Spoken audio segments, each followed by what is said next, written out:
Hey, Austin, it's Saturday, which means it's what time? Time to show off all of your amazing artwork. Yeah, and you guys did such a great job with the challenge this week. And what did we challenge them to draw? To create your own folding surprise. Yeah, and everybody did such an amazing job. It was really cool looking through all of your entries. I liked all of them, especially how different they were. Yeah, some of them were little houses that got bigger. Oh, and tree houses that got really big. And also, there was a unicorn one with a big mouth when you opened it up.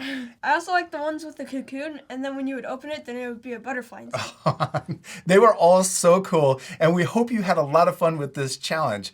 Now, we need to announce the 5 random winners. Yeah.